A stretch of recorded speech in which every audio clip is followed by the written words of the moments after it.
ಸ್ನೇಹಿತರೆ, ಎಲ್ಲ ಚಾನಲ್ಗಳನ್ನ ನೋಡೋರು ಕನ್ನಡಿಗರು ಮಾತ್ರ.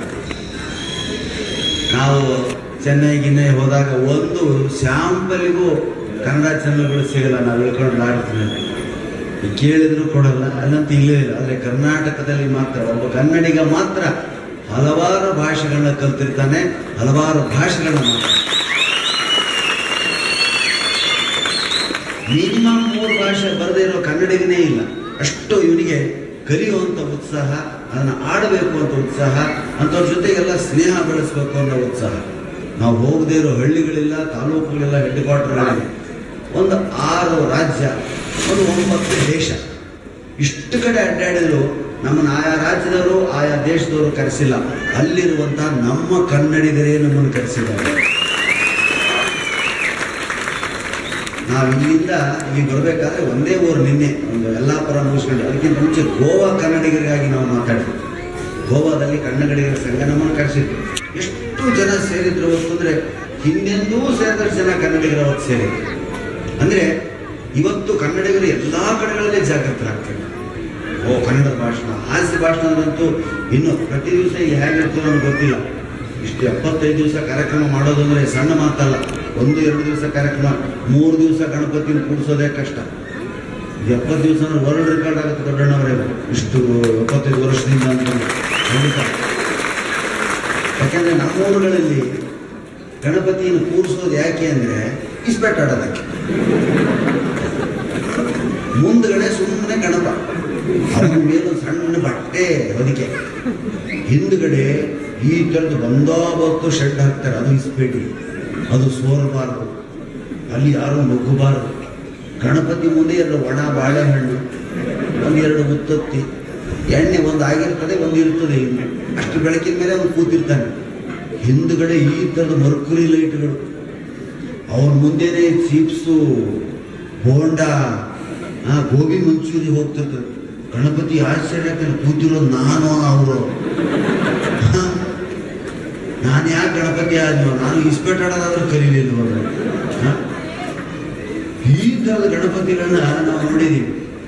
ಎಷ್ಟು ದಿವಸ ಕೂರಿಸ್ತಾರೆ ಯಾರು ಕೇಳ್ಕೊಂಡ್ರೆ, ಒಂದು 3 ದಿವಸ ಅನ್ಕೊಂಡಿದ್ದೀವಿ ಸರ್, ಪೊಲೀಸರು ಪರ್ಮಿಷನ್ ಕೊಟ್ಟರೆ ಇನ್ನೊಂದು 3 ದಿವಸ ಕಂಟಿನ್ಯೂ. ಪೊಲೀಸರಾಗ ಪರ್ಮಿಷನ್ ಕೊಡಲ್ಲ, ಇಸ್ಪೀಟ್ ಆಡಕ್ಕೆ ಬಿಡ್ಬೇಕಲ್ಲ ಸರ್. ಇಸ್ಪೀಟ್ ಆಡಕ್ಕೆ ಬಿಟ್ರೆ ಗಣಪತಿನ ಕೂರಿಸುವಂಥದ್ದು. ಅಂಥದ್ರಲ್ಲಿ ಕೇವಲ ಸಾಂಸ್ಕೃತಿಕ ಕಾರ್ಯಕ್ರಮಗಳನ್ನೇ ಆಧಾರವಾಗಿಟ್ಟುಕೊಂಡು 2-2.5 ತಿಂಗಳ ಕಾಲ ಗಣಪನ ಕೂರಿಸ್ತೀರಿ ಅಂದರೆ ನಿಮಗೊಂದು ದೊಡ್ಡ ನಮಸ್ಕಾರ. ಬಹಳ ಅದ್ಭುತವಾದಂಥ ಸಹ ಎಷ್ಟು ಜನ ಕಲಾವಿದರು, ಎಂತೆಂಥ ಹಿರಿಯರಿಲ್ಲೆಲ್ಲ ತಮ್ಮ ಪಾದ ಧೂಳಿಯನ್ನು ಹಾಕಿ ಹೋಗಿದಾರೋ. ಇವತ್ತು ಅಂಥದ್ರ ಮೇಲೆ ನಿಲ್ಲೋ ಯೋಗ್ಯತೆ ನಮ್ಗೆ ಇದೆಯಲ್ಲೋ ಅಂತ ಗೊತ್ತಿಲ್ಲ.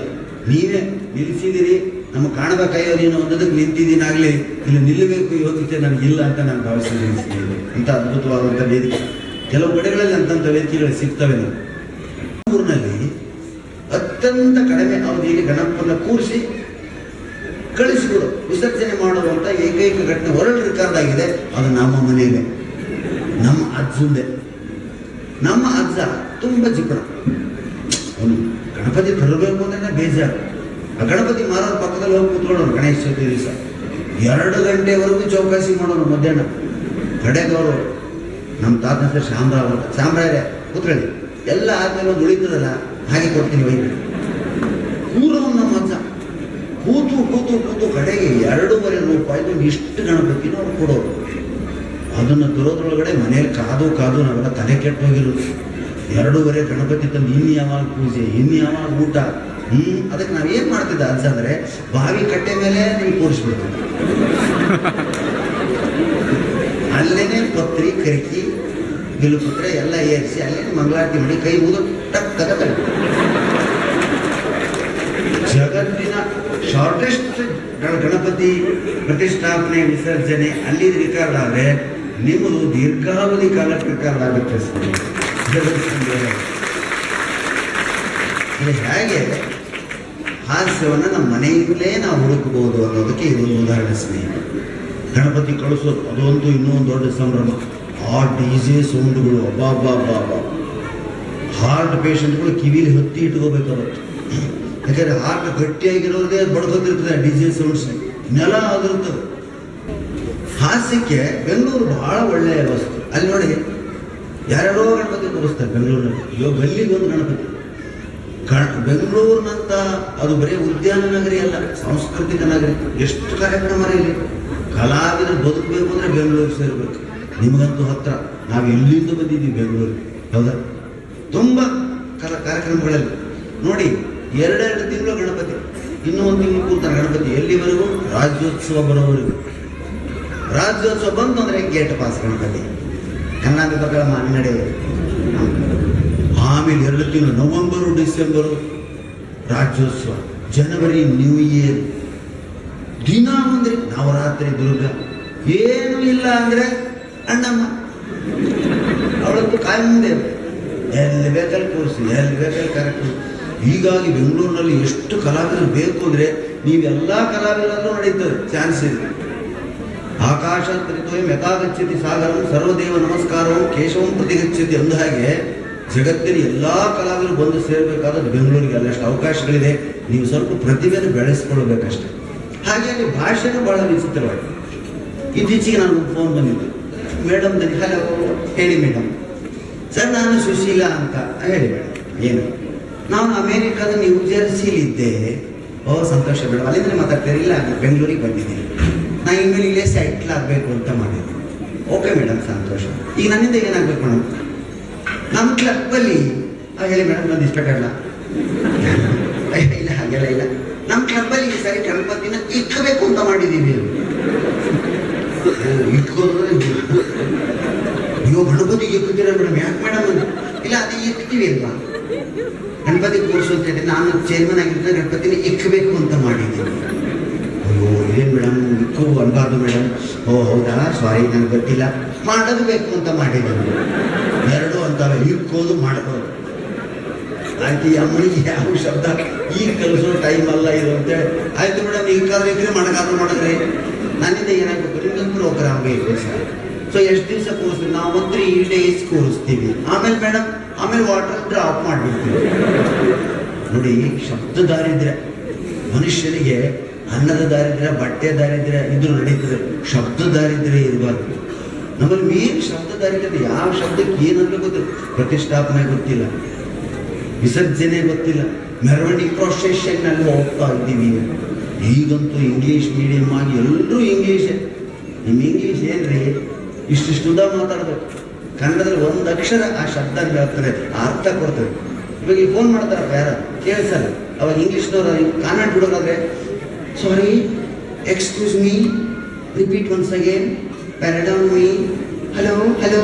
ನೋಡಿ ಎಷ್ಟು ಸಾರಿ, ಕೇಳ್ತಾ ಇಲ್ಲ, not hearing us, pardon me, repeat once again. ಇಷ್ಟೆಲ್ಲ ಅನ್ನೋದಕ್ಕಿಂತ ಅಂತ ಒಂದ್ಸರಿ ಅಂದ್ರೆ ಹೌದಾ? ಅವನು ಕಿರಿಸ್ತಿದ್ದಾರೆ ಅಂದ್ಬಿಡ್ರಿ, ಬಡ್ಡಿ ಮಗನಿಗೆ ಕೇಳ್ತಾ ಇಲ್ಲ ಅಂತ ಅವನೇ ಹೊರಗಡೆ ಬೇಡ. ಪ್ಯಾರಡೌನ್ ಮೀ ಬೇಡ, ಸಾರಿ ಬೇಡ, ಎಕ್ಸ್ಕ್ಯೂಸ್ ಮೀ ಬೇಡ. 100 ಇಂಗ್ಲೀಷ್ ಆಡೋದಕ್ಕಿಂತ 1 ಕನ್ನಡ ಆಡೋದು ಒಳ್ಳೇದು. ಒಂದೇ ಒಂದು ಶಬ್ದ ಕನ್ನಡ. ಮಮ್ಮಿ, ಮದರ್, ಮಾಮ್ ಎಷ್ಟಿದೆ. ಮೊದಲ ಮದರ್ ಅಂತಿದ್ರೆ, ಆಮೇಲೆ ಮಮ್ಮಿ ಅಂತ, ಈಗ ಮ್ಯಾಮ್ ಅದು. ಆಮೇಲೆ ಮೇಡಮ್ ಅದು, excuse madam, may coming madam, ಪೂರ್ತಿ ಮೇಡಮ್ ಅಂತ. ಈಗಿಲ್ಲ ಮ್ಯಾಮ್. ಬಾಲಕರು ಮಕ್ಕಳು ಮೇ ಕಮಿಂಗ್ ಮ್ಯಾಮ್ ಅಂತಾರೆ. ಅವ ಏನು ಮ್ಯಾವ್ ಮ್ಯಾಮ್ ಮ್ಯಾವ್. ಅದಕ್ಕೆ ದಯವಿಟ್ಟು ನಿಮ್ಮ ಮಕ್ಕಳಿಗೆ ಕನ್ನಡವನ್ನು ಸರಿಯಾಗಿ ಕಲಿಸಿ. ನೀವು ಉಳಿದ ಭಾಷೆನ ಅವೇ ಕಲಿತವೆ ಅಂತ ಶಕ್ತಿ ಇದೆ ಕನ್ನಡದಲ್ಲಿ. ನಿಮ್ಮ ಮಾತೃ ಭಾಷೆಯನ್ನು ಪರ್ಫೆಕ್ಟ್ ಆಗಿ ನೀವು ಕಲ್ತ್ರಿ ಅಂದರೆ ಉಳಿದೆಲ್ಲ ಭಾಷೆಗಳು ನಿಮಗೆ ಕರತಲಾಮಲಕ ಆಗ್ತದೆ. ನನಗೆ ಸೋನಿ, ಈ ಇತ್ಯಾದಿ ಹಿಂದಿ ಚಾನಲ್ಗಳಿಂದ ದಯವಿಟ್ಟು ನೀವು ಹಿಂದಿ ಕಾಮಿಡಿ ಮಾಡ್ತೀರಾ, ಮರಾಠಿಯಲ್ಲಿ ಕಾಮಿಡಿ ಮಾಡ್ತೀರಾ, ದಯವಿಟ್ಟು ಬರಬೇಕು ಅಂತ ಕಪಿಲ್ ಶರ್ಮಾ ಕಾಮಿಡಿಗಳಲ್ಲಿ ಅಲ್ಲಿಂದೆಲ್ಲ ಕರೆ ಬಂದಿತ್ತು. ನಾನು ಹೋಗಲಿಲ್ಲ, ಯಾಕಂದರೆ ನಮ್ಮ ಭಾವನೆಗಳನ್ನು ಮಾತೃಭಾಷೆಯಲ್ಲಿ ಹೇಳುವಷ್ಟು ಸಲೀಸಾಗಿ ಬೇರೆ ಭಾಷೆಯಲ್ಲಿ ಹೇಳಕ್ಕೆ ಸಾಧ್ಯ. ನಿಮ್ಗೆ ಯಾವುದು ಮಾತೃಭಾಷೆಯೋ ಅದರಲ್ಲಿ ಮಾತ್ರ ನಿಮಗೆ ಭಾವನೆಗಳನ್ನ ಸರಿಯಾಗಿ ವ್ಯಕ್ತಪಡಿಸ್ತೀರಿ. ಇಲ್ಲಿ ಇಂಗ್ಲೀಷ್ ಮೀಡಿಯಮ್ನಲ್ಲಿ ಓದ್ತಾ ಇದ್ದೀರಾ, ಯಾರಾದರೂ ಫುಲ್ ಡಿಗ್ರಿ ಮಾಡಿದ್ರು ಸ್ವಲ್ಪ ಕೈ ಮೇಲಿಸ್ತೀವಿ, ವೆರಿ ಗುಡ್. ನನಗೇನೋ ಅನ್ನಲ್ಲ, ಕೈ ಎತ್ತಿ. ಇಂಗ್ಲೀಷ್ ಮೀಡಿಯಂ LKG ಇಂದ ಡಿಗ್ರಿವರೆಗೆ ಇಂಗ್ಲೀಷ್ ಮೀಡಿಯಂ ಮಾಡಿದ್ರು ಯಾರಿದ್ದೀರಾ? ಒಬ್ಬರೇ ಇದ್ದೀರಾ? ಸುಳ್ಳು ಹೇಳ್ತೀರಾ? ಬಾ ಬಾ, ವೆರಿ ಗುಡ್, ಬಾ ಬಣ್ಣ ಒಬ್ಬರು. ಹಾಂ, ನೆಕ್ಸ್ಟ್ ಕನ್ನಡ ಇಂಗ್ಲೀಷ್ ಮೀಡಿಯಂನಲ್ಲಿ. ಕನ್ನಡ ಮೀಡಿಯಂನಲ್ಲಿ ಓದೋರು ಕೈ ಎತ್ತಿರಪ್ಪ. ಇದೆಲ್ಲ ಸುಳ್ಳು. ಇಂಗ್ಲಿಷ್ ಮೀಡಿಯಂನಲ್ಲಿ ಡಿಗ್ರಿ ಮುಗಿಸಿದವರು ಕೈ ಎತ್ತಲು ಸಂಕೋಚ ಮಾಡ್ತೀರಿ. ನಿಮಗೆ ಒಂದೇ ಪ್ರಶ್ನೆ ಕೇಳ್ತೀನಿ, ನೀವೆಲ್ಲ ಡಿಗ್ರಿ ಇಂಗ್ಲೀಷಲ್ಲಿ ಮುಗಿಸಿದಿರಲ್ಲ, ನಿಮ್ಗೆ ಯಾವತ್ತಾದ್ರೂ ಕನಸುಗಳು ಇಂಗ್ಲೀಷ್ನಲ್ಲಿ ಬಿದ್ದಿವೆಯಾ? ಬೀಳಲ್ಲ. ನೀವು ಕನಸಿನಲ್ಲಿ ಯಾವ ಭಾಷೆಯನ್ನು ಮಾತಾಡ್ತೀರೋ ಅದು ನಿಮ್ಮ ಮಾತೃ ಭಾಷೆಯಾಗಿರ್ತದೆ. ಅದಕ್ಕೆ ಜ್ಞಾಪಕ ಇರ್ತದೆ. ಆ ಭಾಷೆ ಏಳಿಗೆಗಾಗಿ ನೀವು ಹೋರಾಟ ಮಾಡಬೇಕು. ಉಳಿದಂಥ ಭಾಷೆಗಳು ತಾನೇ ವಶವಾಗ್ತವೆ. ಹೌದಾ? ಅದಕ್ಕೆ ಸ್ನೇಹಿತರೆ, ಭಾಷೆಯನ್ನು ನಾವು ತಾಯಿಯಂತೆ ಪ್ರೇಯಸಿಯಂತೆ ಪ್ರೀತಿಸಬೇಕು. ಅದು ತನ್ನದೆಲ್ಲವನ್ನು ನಮ್ಮ ಮುಂದೆ ಪ್ರದರ್ಶನ ಮಾಡ್ತದೆ ಅಂತಕ್ಕಂಥ ಒಂದು ಮಾತು. ಹಾಗೆ ದಯವಿಟ್ಟು ಆ ಭಾಷೆ ಮಕ್ಕಳಿಗೆ ಈಗಂತೂ ಎಲ್ಲ ಇಂಗ್ಲೀಷ್ ಮಕ್ಕಳಿಗೆ ದೇವ್ರ ಗೊತ್ತಿಲ್ಲ. ಗಣಪತಿ ಶ್ಲೋಕ ಮುಂದಿದ್ರು ಮಕ್ಕಳು ಇಂಗ್ಲೀಷ್ನಲ್ಲಿ ಹಾಡ್ತವೆ.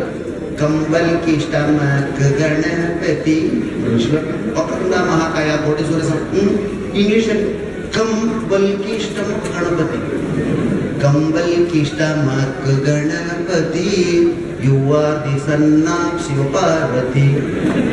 ಬಸ್ಸು ಕೊಡ್ತಾನೆ ಹುಡುಗ.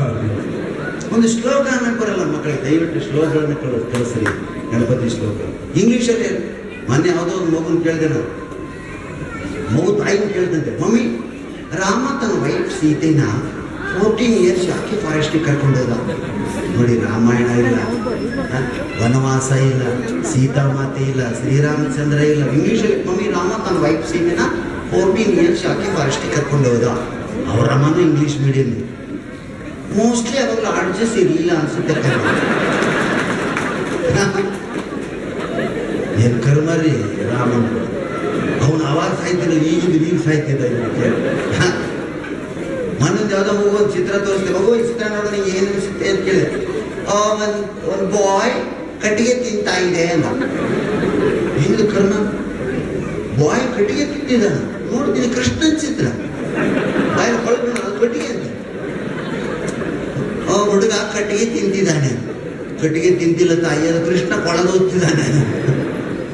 ನಮ್ಮ ಮಕ್ಕಳು ಹೇಗಾಗಿದೆ ಅಂದರೆ, ನೀವೆಲ್ಲ ಅವ್ರನ್ನ ಯಾವುದನ್ನೂ ಕಲಿಸಿದೆ, ಯಾವುದಕ್ಕೂ ಬಿಡದೆ get into your romance, get into your romance. ಈ 90 ಹುಚ್ಚು ಬಂದಿದೆ ನೋಡಿ. ದೊಡ್ಡವರಿಗೆಲ್ಲ ಹೇಳ್ತಿರೋದು, ಶಾಲೆ ಹುಡುಗರಿಗೆ ಆ 90 ತಗೋಬೇಕು ಅಂತ ಏನು ಹುಚ್ಚು ಬಂದಿದೆಯಲ್ಲ, ಎಲ್ಲ ಮಕ್ಕಳು 90, 95. ಅಯ್ಯೋ ನಮಗೂ 97, ನಮಗೂ 98 ಇರ್ತಾ. ಫಸ್ಟ್ ಸ್ಟ್ಯಾಂಡರ್ಡಿಂದ ಡಿಗ್ರಿವರೆಗೂ 97. ಇದು 60-30 ನೋಡೋದು ಯಾವಾಗ? ಪ್ರೀತಿಗೆ ಹೋದರೆ ಜೀವನ ಅನುಭವ ಕಡಿಮೆ ಆಗ್ತದೆ. ಬರೀ ಮಾರ್ಕ್ಸ್ ಕಾರ್ಡೇ ನಿಮ್ಮ ಜೀವನ ಆಗಬಾರ್ದು, ನಿಮ್ಮ ಮಕ್ಕಳ ಭವಿಷ್ಯ ಆಗಬಾರ್ದು. ಶಾಲೆ ಬಿಟ್ಟು ಮಾರ್ಕ್ಸ್ ಕಾರ್ಡ್ ಬಿಟ್ಟು ನಿಮ್ಮ ಮಗ ಏನು ಅದನ್ನು ಹೇಳು, ಅದನ್ನು ಸಮಾಜ ಪುರಸ್ಕರಿಸ್ತೀವಿ. ನಾವು ಅಷ್ಟೇ, ನಾನು ಬ್ಯಾಂಕಲ್ಲಿದ್ದೀನಿ, ನಾನು LIC ಇದ್ದೀನಿ, ಎಸ್ ಓಕೆ. ಇದನ್ನು ಬಿಟ್ಟು ನೀನೇನು? ಈ ಪ್ರಶ್ನೆ ಹಾಕಬೇಕು ನಾವೆಲ್ಲ. ನಾನು LIC ಇದ್ದೀನಿ, ಬ್ಯಾಂಕಲ್ಲಿದ್ದೀನಿ, ಇದನ್ನು ಬಿಟ್ಟ ಮೇಲೆ ನಾನೇನು? ಏನಿಲ್ಲ, ಮುಗಿತು ನಿನ್ನ ಕತೆ. ರಿಟೈರ್ಡ್ ಆದ್ಮೇಲೆ ಏನು ಮಾಡ್ತೀಯ? ಆದರೆ ಹೆಣ್ಣು ಮಕ್ಕಳು ಹಾಗಲ್ಲ ನೋಡಿ. ಹೆಣ್ಣು ಮಕ್ಕಳು ಹವ್ಯಾಸಗಳ ಖನಿಜ ಕಣಜ. ಹೆಣ್ಣು ಮಕ್ಕಳು ಏನು ಹ್ಯಾಬಿಟ್ಸ್ ಎಲ್ಲ ಮಾತಾಡ್ತಾರೆ, ಜಾತ್ರೆಗೆ ಹೋಗ್ತಾರೆ, ಸಂಗೀತ ಕಲಿತಾರೆ. ನಾವೇನಿಲ್ಲ, ಆಫೀಸು ಮನೆ, ಆಫೀಸು ಮನೆ. ಗಂಡಸರು ಹೀಗಿರ್ತವೆ. ಏನಪ್ಪ ಆಯ್ತು ಕಣ್ರಿ, 40-45 ಇನ್ನೇನೆಲ್ಲ ಫಿನಿಶ್, ಇನ್ನೇನಿಲ್ಲ ಮನೆಯಲ್ಲಿ ಮುಗಿತಮ್ಮ ಕ್ಲಾಸ್. ಅವಳು ನಿಮಗಿಂತ 2 ವರ್ಷ ಚಿಕ್ಕಳಿರ್ತಾಳೆ. ಎಷ್ಟು ಕಳಕಳಿಯಾಗಿರ್ತಾರಲ್ರಿ ಹೆಣ್ಮಕ್ಳು, ಎಷ್ಟು ಸುಂದರವಾಗಿರ್ತಾರೆ, ಎಷ್ಟು ಕಳಕಳಿಯಾಗಿರ್ತಾರೆ ನೋಡಿ. ಈಗ ಆಮೇಲೆ ನೋಡಿ ಬೇಕಾದ್ರೆ ಆಮೇಲೆ 2 ವರ್ಷ ನಮಗವ್ರಿಗೂ ಡಿಫ್ರೆಂಟು. ಆದರೆ ಅವ್ರು ಎಷ್ಟು ಕಳಕಳಿಯಾಗಿರ್ತಾರೆ. ಗಂಡಸರಿಗೆ ಉತ್ಸಾಹನೇ ಹೋಗ್ತದೆ. ನನ್ನ ಹಿಡ್ಕೊಂಡು ಹೇಳ್ತೀನಿ ಮಾತನ್ನ, ಉತ್ಸಾಹನೇ ನನ್ನ ಜೀವನದಲ್ಲಿ. ರೋಗಗಳೆಲ್ಲ ನಮಗೆ BP, diabetes, sugar, heart block ಆಗಿದೆ ಅಂತ ನಮ್ಮ ಯಜಮಾನ್ರಿಗೂ ಅಂತಾರಾಗಲಿ, ಯಾವತ್ತೂ ಹೆಣ್ಮಕ್ಳು ಸುದ್ದಿನೇ ಇಲ್ಲ. ಯಾಕೆ ಆರೋಗ್ಯವಾಗಿದ್ದಾರೆ, ಹವ್ಯಾಸಗಳಿದೆ ಅವರಿಗೆ, ಸ್ನೇಹ ಜೀವಿಗಳು, ಇನ್ನೊಬ್ಬರ ಜೊತೆ ಮಾತಾಡ್ತಿರೋದು. ಗಂಡಸು ಯಾರ ಜೊತೆ ಮಾತಾಡೋದು ನೋಡಿ. ಹೆಣ್ಮಕ್ಳು 2 ಚೇರ್ನಲ್ಲಿ 3 ಜನ ಅಡ್ಜಸ್ಟ್ ಆಗಿದ್ದಾರೆ. ಅಯ್ಯೋ ನಾಗಕ್ಕ ಮನೆ ಸ್ವಲ್ಪ ಹತ್ರ ಐತಿ ಬಾ ಮನೆಗೆ, ಅಯ್ಯ ಬಾ ಬಾ ಬಾ. 3 ಜನ ಗಂಟು ಕೂತ್ಕೊತಾರೆ, ರೈಲ್ ಬಿದ್ದಾರೆ. ಇವು ಗಂಡಸಾಗಲ್ಲ, 2 ಚೇರಿಗೆ ಒಬ್ಬನೇ ಕೂತು 3 ಕೈ ಹಾಕಿರ್ತಾರೆ. ಯಾರು ಬರಬಾರ್ದು ಪಕ್ಕದಲ್ಲಿ.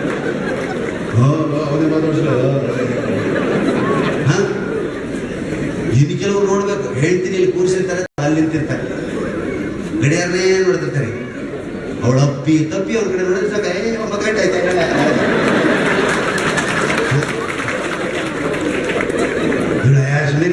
ದಿವಸ ದಿವಸ ಬರ್ತಾನೆ ನಾನೇ ಮತ್ತೆ ಪಾಪ ಹೀಗೆ ಮತ್ತೆ ಒಂದು 10 ನಿಮಿಷ ನೋಡಿದ್ರೆ 9:15 ಟ್ರಾಫಿಕ್ ಎಲ್ಲ ಜಾಮ ಮೊದಲು ಅವಳು ಯೋಗಿಸಿ ಮನೆ ಕರ್ಕೊಂಡು ಹೋಗಿಬೇಕು ಮನೇಲಿ ಆಗ ಹೋಗೋದು ಅವನು ಇರ್ತಾನಿಲ್ಲ ಮತ್ತೆ ತಿರ್ಗಾ ಅವನು ಇಲ್ಲಿಗೆ ಬರ್ತಾನೆ ಏನು ದೊಡ್ಡ ಏನು ಕೆಲಸ ಆಗಿಲ್ಲ ನಡೆದಿಲ್ಲ ಅವಳು ಮನೇಲಿ ಇರ್ಬೇಕು ಅವನು ಅವಳು ಮನೇಲಿ ಹಾಕಿದ್ರೆ ಇವ್ನು ಸೇಫ್. ಆದ್ರೆ ಹೆಣ್ಮಕ್ಳು ಹೊರಗಡೆ ಬಂದ್ರೆ ಸಮಾಜವನ್ನು ನಿರ್ಮಾಣ ಮಾಡುವಂತ ಕೆಲಸ ಅವರು ಕಳಕಳಿಯಾಗಿರ್ತಾರೆ. ಗಂಡಸರೇ ವಾಕಿಂಗ್ ಮಾಡ್ತೀವಾಗಲಿ ಹೆಂಗಸರು ವಾಕಿಂಗ್ ಮಾಡೋದು ನಾವು ನೋಡಿಲ್ಲ, ಬಹಳ ಕಡಿಮೆ. ರೋಗನೂ ಕಡಿಮೆನೇ ಅವರಿಗೆ, ಆಯುಸ್ ಹೆಚ್ಚಾಗ್ತದೆ ಹೆಣ್ಮಕ್ಳದು. ಇದು ನಾನು ಕಂಡು ಹಿಡಿದಿನ್ರಿ ಇದನ್ನ. ಯಾಕೆ ಹೇಳಿ, ನಾನು ಯಾರದೇ ಮನೆಗೆ ಹೋಗ್ಲಿ ಗಂಡನ ಫೋಟೋಕ್ಕೆ ಹಾರ ಇರುತ್ತೆ. ಯಜಮಾನ್ ರೋಗರ ಎಂಟರ್ಟಾಯ್ತಾರೆ ಮಕ್ಕಳ ಇವನು ಯಾರನ್ನೂ ಮಾತಾಡ್ಸಲ್ಲ, ಯಾರ ಜೊತೆ ಬೆರೆಯಲ್ಲ, ಯಾವಾಗಲೂ ಕೋಪ BP ರೈಸ್ ಮಾಡ್ಕೊಂಡು ಬೇಕೇ ಇವಳು ಹಾಗಲ್ಲ. ವಾಕಿಂಗ್ ಇವೆ ನೀವು ಸಿಕ್ಕರೆ ಯಾವ ಗ್ರೌಂಡಲ್ಲಿ ಗಂಡಸ್ ವಾಕಿಂಗ್ ಮಾಡ್ತಾರೆ ಅಂತ ಗೊತ್ತಿಲ್ಲ, ಯಾವ ಗ್ರೌಂಡಲ್ಲಿ ಎಲ್ಲರೂ ಮಾಡೋದು. ಅಲ್ಲಿ ಹೋಗಿ ನೋಡಿ ನೀವು ಹೆಣ್ಮಕ್ಳು ಸ್ಯಾಂಪಲ್ಗೂ ಸಿಗಲ್ಲ. ಇದು ಒಂದೇ ಗಂಡಸು ಟಿಂಗ್ ಒಬ್ಬನೇ ಅಡ್ಡಾಡ್ತಿದ್ದಾನೆ. 8:30 ಆದ್ರೂ ಮನೆಗೆ ಹೋಗಲ್ಲ. ಏನ್ ಪಾಟಿಲ್ 8:30 ಆಯ್ತು ಇನ್ನು ವಾಕಿಂಗ್ ಮುಗಿದಿಲ್ಲ. ಏನಿದೆ ಸರ್ ಮನೇಲಿ ಎಲ್ಲ ಅಂದ್ರೆ ನಾನೇ ಯಾಕಿಲ್ಲ, ನಿನಗೆ ಬೇಕಿಲ್ಲ. ಈ ಮದುವೆ ಸೀಸನ್ ಅಲ್ಲಿ ಈ ಇನ್ವಿಟೇಷನ್ ಕೊಡಕ್ ಬರ್ತಾರೆ ಯುವಕರೆಲ್ಲ ಮನೆಗೆ. ಇದು ಅಂಕಲ್ ಕಟ್ಟೆ ಮೇಲೆ ಕೂತಿರ್ತಾರೆ ಹೊರಗಡೆ, ಅವ್ನು ಮಾತಾಡ್ಸಲ್ಲ. ಅಂಕಲ್ ಆಂಟಿ ಇದಾರ, ಯಾಕೆ ನಮ್ಮ ಮಾಮನ ಮದುವೆ ಇನ್ವಿಟೇಷನ್ ಕೊಡ್ಬೇಕು, ಯಾಕೆ ಮನುಷ್ಯ ಕೊಡೋದು. ನೀವು ನಗಲ್ಲ ಮಾತಾಡಲ್ಲ ಅಂಕಲ್ ಆಂಟಿ ನಗ್ತಾರೆ ಮಾತಾಡ್ತಾರೆ. ಹೊರಗೆ ಬರ್ತಾರೆ, ಸಾಯಿ ಹೊರಗಡೆ ಹೋಗ್ತಾರೆ, ಹೊರಗಡೆ ಹೋಗ್ತಾರೆ. ಆಂಟಿ ಯಾಕೆ ಬಂದಿ ಅಂತ ಕೊಡಲ್ಲ. ಬಾಪುಟ ಕೂತ್ಕೋ, ತಿಂಡಿ ತಿಂತೀಯಾ, ಕಾಫಿ ಕುಡಿತೀಯಾ, ಬಿಸಿಲು ಬಂದಿದೆಯಾ, ಶರ್ಬತ್ ಮಾಡ್ಕೊಡ್ಲ, ಪಾನಕ ಮಾಡ್ಕೊಡ್ಲ, ಅಡಿಗೆ ಆಗಿದೆ ಊಟನೇ ಮಾಡ್ಬಿಡ್ತೀಯಾ ನೋಡಿ ಎಲ್ಲ ಕೇಳ್ತಾರೆ. ಇಷ್ಟೆಲ್ಲ ಆದ್ಮೇಲೆ ಏನ್ ಬಂದದ್ದು ಅಂತ ಇವ್ರು ಪೊಲೀಸ್ ಅನ್ಕೋರಿ. ಎಲ್ಲಿ ಮದುವೆ ಊಟ ಎಷ್ಟೊತ್ತಿಗೆ, ಯಾರ ಮದುವೆ ಅಂತ ಕೇಳಲ್ಲ, ಎಲ್ಲಿ ಊಟ ಎಷ್ಟೊತ್ತಿಗೆ ಅಂತ, ಯಾವ ಭಾವನೆಗಳಿರ್ಬೇಕು. ಅದಕ್ಕೆ ಒಳಗಡೆ ಆಂಟಿ ನೋಡ್ಕೊಂಡು ಹೋಗ್ತಾರೆ. ಆಂಟಿ ಎಲ್ಲ ಕೇಳಿದ್ರು. ಆಂಟಿ ನಮ್ಮ ಮಾಮನ ಮದುವೆ 10ನೇ ತಾರೀಕು ಮದುವೆ, 15 ರಿಸೆಪ್ಷನು, 2 ಅರಸಿಕೆರೆ. ಆಂಟಿ ನಿಮ್ಗೆ ಯಾವುದಕ್ಕಾಗುತ್ತೋ ಅದು ಬರಬೇಕು, ಸಾಧ್ಯವಾದ್ರೆ 2ಕ್ಕೂ ಬರ್ಬೇಕು ಆಂಟಿ, ನೀವಂತೂ ಬರಲೇಬೇಕು. ಆಯ್ತು ಪುಟ್ಟ ಟ್ರೈ ಮಾಡ್ತೀನಪ್ಪ ಅಂದು. ಆಂಟಿ ನಿಮ್ಮನ್ನು ಪ್ರಶ್ನೆ ಕೇಳ್ತೀನಿ, ನೀವು ಭಕ್ತಿಲ್ ಕೇಳಲ್ಲ ತಾನೆ. ಇಲ್ಲಪ್ಪ, ಅಂಕಲ್ಗೂ ನಿಮಗೂ ಒಂದೇ ಸಾರಿ ಮದುವೆ ಆಗಿದೆಯಾ? ಆಂಟಿ ಗಾಬರಿ ಆಗ್ಬಿಟ್ಟು, ಯಾಕೆ ಪುಟ್ಟ ಯಾಕೆ ನೀವು ಯಾವಾಗಲೂ ಕಿಲ್ಕಿಲ್ಲ ಕುಲ್ಕುಲು ಅಂತ ನಗ್ತಾ ಇರ್ತೀನಿ, ನಿಮ್ಗೆ ವಯಸ್ಸೇ ಗೊತ್ತಾಗಲ್ಲ. ಅಂಕಲ್ ಯಾಕೆ ಎಣ್ಣೆ ಮಗ ಮಾಡ್ಕೊಳ್ಳಿ. ಅವಳು ಹೇಳಿದ್ದು, ಇಲ್ಲ ಪುಟ್ಟ ಅದೇನಾಗುತ್ತೆ ಅಂದರೆ ಈ ಥರ Ganeshotsav, kitty party, anniversary, birthday, marriage, wedding, reception, ಇದಕ್ಕೆಲ್ಲ ನಾನು ಹೋಗ್ತಿರ್ತೀನಿಲ್ವಾ, ಅದಕ್ಕೆ ನಾನು ನಗ್ತಾ ಇರ್ತೀನಿ. ಮತ್ತು ಅಂಕಲು ಹೆಣ ಹೊರಕ್ಕೆ, ಮಣ್ಣು ಕೊಡೋಕ್ಕೆ, ಶ್ರಾದ್ದಕ್ಕೆ, ಪಿಂಡ ಇಡೋಕ್ಕೆ ಅವ್ರನ್ನ ಕಳಿಸ್ತಾ ಇರ್ತೀನಿ. ಅದಕ್ಕೆ ಅವ್ರು ಹಂಗೆ ಆಗ್ತಾರೆ. ಈ ಕಳ್ಳನ ಮಕ್ಕಳು ಯುವಕರು ಅಂತವ್ರೇನೆ. ಮದುವೆ ಮಾತ್ರ ಆಂಟಿ ಒಳಗಡೆ ಕರೀತಾರೆ. ಯಾರು ಹೋಗಿದ್ರೆ ನಮ್ಗೆಲ್ಲ ಗೌಡ್ರು ಹೋಗೋರು ಬರ್ಬೇಕು, ಪಕ್ಕದಲ್ಲಿ ಪಂಚಾಯತ್ ಕಡೆ ಕೂತಿರ್ತಾನೆ. ಯಾರು ಇದ್ರೆ ಮುಖ ವರ್ಷಗಳಿಗೆ ಅಲ್ಲಿ ಮೇಲೆ ಹಾಕೊಂಡು ಅವರೇ. ನಾವು ಗಂಡಸರು ಕೂಡ ಎಲ್ಲದರಲ್ಲಿ ಭಾಗಿಯಾಗೋದನ್ನು ಕಲಿಬೇಕು. ಅದಕ್ಕೆ ನಮ್ಮ ಗುರುಗಳಾಗಿರ್ತಕ್ಕಂಥ ಟೀಚರ್ ಹೇಳ್ತಾರೆ, ಮದುವೆಯ ಮನೆಗಳಲ್ಲಿ ಉಂಡು ಬರುವುದಕ್ಕಿಂತ ಸತ್ತವರ ಮನೆಯಲ್ಲಿ 10 ಬರುವುದು ಆತ್ಮಕ್ಕೆ ಒಳ್ಳೆಯದು. ಸಮಾಧಾನ ಹೇಳ್ಬೇಕು ಇನ್ನೊಬ್ಬರಿಗೆ. ನನ್ನ ಕೈಲಾದ ಏನು ನೋಡು, ಸಮಾಜ ಜೀವಿಗಳಾಗ್ಬೇಕು ನಾವು. ಒಬ್ಬನೇ ವಾಕಿಂಗ್ ಮಾಡ್ತೀವಿ, ಹೆಣ್ಮಕ್ಳು ವಾಕಿಂಗ್ ಹೋಗೋದು ಬಹಳ ಕಡಿಮೆ. ಹೋದ್ರೂ ಕೂಡ ಹಿಂದಿನ ದಿವಸ ಮೀಟಿಂಗ್ ಕರೀತಾರೆ. ಗಿರಿಜಾ, ಸುಶ್ಲಾ ಎಲ್ಲರೂ ಬಂದ್ರಿ, ನಾಳೆ ವಾಕಿಂಗ್ ಹೋಗ್ಬೇಕು ಅಂತ ಅನ್ಕೊಂಡಿದ್ವಮ್ಮ. ಎಲ್ಲರೂ ಒಂದೇ ಡ್ರೆಸ್ ಗೊತ್ತಾ, ನೈಟಿ ಅಂದರೆ ನೈಟಿ, ಚೂಡಿದಾರ್ ಅಂದರೆ ಚೂಡಿದಾರ, ಸೀರೆ ಅಂದರೆ ಸೀರೆ. ನೋಡಿ ಡ್ರೆಸ್ ಕೋಡ್ ಮಾಡ್ತಾರೆ ವಾಕಿಂಗಿಗೆ ಎಲ್ಲರೂ. ಅದಕ್ಕೆ ಕುವೆಂಪು ಅವರು ತಮ್ಮ ರಾಮಾಯಣ ದರ್ಶನ ಕಾವ್ಯದಲ್ಲಿ ಬರೀತಾರೆ, ಹೆಣ್ಮಕ್ಳು ಹೇಗೆ ಬರ್ತಾರೆ ಅಂದರೆ, ಬಂದರು ಬಾಲೆಯರು ಗಿಳಿಹಿಂಡ ನಣಕಿ ಪೋವರು. ಹೆಣ್ಮಕ್ಳು ಬಂದರೆ ಗಿಳಿಹಿಂಡು ಅಣಕಿಸುವಂತ ಬರ್ತಾರೆ. ಬಂದೇರು ಬಾಲೆಯರ್ ಗಿಳಿಹಿಂಡ ನಣಕಿಸುವವರು, ಮಾತಾಡ್ತಾ ಕಲ್ಕಲ ಕೆಲ್ಕಿರಿ ಅಂತ ಬರ್ತಾರೆ. ಗಿಳಿಹಿಂಡ ನಣಕಿಸುವವರು ಬರ್ತಾರೆ. ಗಂಡಸು ನಿಂತನ್ನು ಒಂಟಿ ಗೂಬೆಯೋರು. ಇವ್ನು ಯಾವಾಗಲೂ ಒಂಟಿನೇ. ಅದು ಯಾಕೆ ಹಿಂಗೆ ಆಗ್ತೀವೋ ನಾವು? ಹಾರ್ಟ್ ಬ್ಲಾಕ್ ಇರ್ಬೇಕು, ಲಕ್ವ ಅಂತಿರೋ, ಪ್ಯಾರಾಲಿಸಿಸ್ ಅಂತಿರೋ. ನೀವೀಗ ಪ್ಯಾರಾಲಿಸಿಸ್ ಗೊತ್ತಾಗುತ್ತೆ. ಲಕ್ವ ಹೊಡೆದ್ರೆ ಹೆಣ್ಮಕ್ಳನ್ನ ನೋಡೇ ಇಲ್ರಿ ನಾನು. ಅದೇನಿದ್ರು ನಮ್ಮ ಸ್ವತ್ತ ಯಾಕಂದ್ರೆ ಜೀವ ಮಾತ್ರ ಕೈ ಬಳಸಲ್ಲ, ಕಾಲು ಬಳಸಲ್ಲ, ಕಣ್ಣು ಬಳಸಲ್ಲ, ಬಾಯಿ ಬಳಸಲ್ಲ, ಯಾರು ನೋಡಲ್ಲ, ಯಾರಿಗೂ ಕೈ ಮಾಡಿ ಕರೆಯಲ್ಲ, ಯಾರ ಜೊತೆ ಮಾತಾಡಲ್ಲ. ಇಷ್ಟಾಗಲ್ಲ, ಯಾವತ್ತು ಬಾಯಿ ತೆರೆದಿದ್ದೇ ಇಲ್ಲ. ಅದು ದೊಡ್ಡ ಉಂಡೆ ಕೊಟ್ಟರೆ ಕರೀತಾ ಇಷ್ಟ ಕಷ್ಟ ಆಯ್ತಾ. ಅವಳು ಯಾಕೆ ಲಕ್ಕ ಹೊಡೆಯಲ್ಲ ಹೆಣ್ಮಕ್ಳಿಗೆ? ಲಕ್ಕ ಹೊಡೆಯಲಿಗೆ ಕಣ್ಣು, ಬಾಯಿ, ಕೈ. ಇವು ಯಾವತ್ತು ಹೆಣ್ಮಕ್ಳು ಫ್ರೀ ಇದೆ, ತಿರುಗುತ್ತಿರ್ತಾರೆ, ಮಾತಾಡ್ತಾರೆ. ಈಗ ನೋಡಿ ಯಾರೋ ಒಬ್ರು ಲೇಟಾಗಿ ಬಂದರು ತಿಳ್ಕೊಳ್ಳಿ, ಅಲ್ಲಿ ಕೂತಿರೋ ಗಂಡಸ್ ನೋಡಿದ್ರೆ ಈಗ ಬಂದ ಇಷ್ಟೇ, ಕರೆಯಲ್ಲ ಈಗ ಬಂದ ಅದಕ್ಕೆ ಸುಮ್ಮನೆ ಕೂತ್ಬಿಡ್ತಾನೆ. ಹೆಣ್ಮಕ್ಳು ಆಗಲ್ಲ, ಈಗ ಬಂದ್ರು ಅಲ್ಲ ಈಗ 5 ಗಂಟೆ ನಾವು ನಮಗೆ ಸೀಟಿಲ್ಲ ಈಗ ಬರಲ್ಲ ನೋಡಿ. ಕೈ ಯಾವ ಭರತನಾಟ್ಯಕ್ಕೂ ಮಿಗಿಲಾದಂತಹ ಹಾವಭಾವ, ವಿನ್ಯಾಸಕರ ವಿನ್ಯಾಸ. ಲೋಕ ಹೊಳೆದೇ ಕೈಗೆ ಇಷ್ಟ ಆಗ್ತಿವ್ರ ಕೈಗೆ ಯಾವ ಹೊಡೆಯಿತು, ಅಯ್ಯೋ ಬಿಸಿ ಕೈ ಬಿಸಿ. ಮಕ್ಕಳು ಕೈ ಮಾಡಬೇಡ ಹೇಳಿ ಗೊತ್ತಾಯ್ತು, ಕೈ ಮಾಡಬೇಡ ಸುಮ್ಮನೆ. ಇನ್ನೊಬ್ರು ಬರ್ತಾರೆ, ಕೈ ಮಾಡಬೇಡ ಗೊತ್ತಾಗುತ್ತೆ ಅಂದಿದ್ದಾರೆ. ಕಣ್ಣು ನೋಡಿ, ಕಣ್ಣು ಬಾಯಿ ಲಕ್ಕ ಹೊಡೆಯದೆ ಕಣ್ಣು, ಇವು 3 ಆಕ್ಟಿವ್ ಇದ್ದಾಗ ಲಕ್ಕ ಮನೆ ಬಾಗಿಲು ಬರ್ತದೆ, ಯಾರು ಹೊಡೀಲಿ ಅಂತ ಆಂಟಿ ನೋಡ್ತಾರೆ 24 ಗಂಟೆ ಬಿಸಿ, ಅಂಕಲ್ ಫ್ರೀ ಇದೆ ಬಟ್ ಇಷ್ಟೇ. ಅದಕ್ಕೆ ಚಪ್ಪಳ ಹೊಡಿತಿರಲಿ ಗಂಡಸರು. ಅದಕ್ಕೆ ದಯವಿಟ್ಟು ಆಕ್ಟಿವ್ ಆಗಿ ನಿಮ್ಮೂರು ಲೈಬ್ರರಿಗಳಿಗೆ ಹೋಗಿ ಸಂಗೀತ ಕಲೀರಿ, ಸಾಹಿತ್ಯ ಕಲೀರಿ. ಸದಾ ಟಿವಿ ಮುಂದೆ ಕೂತ್ಕೋಬೇಡಿ. ಏನು ಸಾರಿ ಇವತ್ತು ಇಷ್ಟು ರಶ್ ಒಂದೆ ಬಾಬಣ್ಣ ಇದ್ದಾಗ ಹೇಳಿದ್ರೆ ಸರಿ ಇವತ್ತು ಯಾವ ಸೀರಿಯಲ್ ಇರೋದಲ್ಲ, ಸೀರಿಯಲ್ಗಳನ್ನ ನೀನೇ ಗಟ್ಟಿ ತಾಯಿದ್ರೆ ಅದು ಅಮೃತ ವರ್ಷಿಣಿ ಅಂತ ಒಂದು ಸೀರಿಯಲ್ ಇದೆ, ಇದೆಯಾ ಮುಗೀತ ಮುಗಿಯಲ್ಲ ಅದು ಶುರುವಾದಾಗ ನಾನು ಇಷ್ಟಿದೆ 56 ವರ್ಷ ನೀನು ನಡೆದಿದೆ, ಅದು ಮುಗಿಯೋದಿಲ್ಲ ಕೂಡ. ಮೊನ್ನೆ ನಮ್ಮ ಊರಲ್ಲಿ ಒಬ್ಬ ಅಜ್ಜಿ ಅಮೃತ ವರ್ಷ ನೋಡ್ಬೇಕಾದ್ರೆ ಸತ್ತೋಯ್ತು ಪಾಪ. ಇನ್ನೇನು 5 ನಿಮಿಷ ಟೈಮ್ ಇದ್ದಾಗ ಮೊಮ್ಮಗಳು ಕರೆದು ಅಮೃತ ವರ್ಷ ಪೂರ್ತಿ ನೋಡಿ ಮೇಲೆ ಬಂದು ನನಗೆ ಹೇಳೋದು ಅಂತ ಹೇಳೋದು. ಹೌದಾ? ಏನು ಸಿನಿಮಾ ನೋಡ್ರಿ, 2.5-3 ಗಂಟೆ ಮಯೂರ ಒಬ್ರುವಾದಂಥ ಪೌರಾಣಿಕ ಹಿನ್ನೆಲೆ ಇರತಕ್ಕಂಥ ಕಥೆಗಳನ್ನೇ 2.5-3 ಗಂಟೆ ತೆಗೆದು ತೋರಿಸ್ತಿದ್ರು. ಅದು ಹೇಗೆ ತೋರಿಸ್ತಿದ್ರು, ಎಷ್ಟು ಅದ್ಭುತ. ಒಂದೊಂದು ನೀವು ಮಯೂರ ವರ್ಮನ ಬಗ್ಗೆ 10 ದಿವಸ ಮಕ್ಕಳಿಗೆ ಪಾಠ ಹೇಳೋದಕ್ಕಿಂತ ಮಯೂರ ಸಿನಿಮಾ ಒಂದು ಸಾರಿ ತೋರಿಸ್ಬಿಡಿ, ಇಡೀ ಮಯೂರ ವರ್ಮನ ಕಲ್ಪನೆ ನಿಮ್ಮ ಕಣ್ಣು ಬರುತ್ತೆ. ಎಷ್ಟು ಚೆನ್ನಾಗಿ ಸ್ಕ್ರಿಪ್ಟ್ ಮಾಡಿದ್ರು, ಎಷ್ಟು ಚೆನ್ನಾಗಿ ತೆಗಿತಿದ್ರು.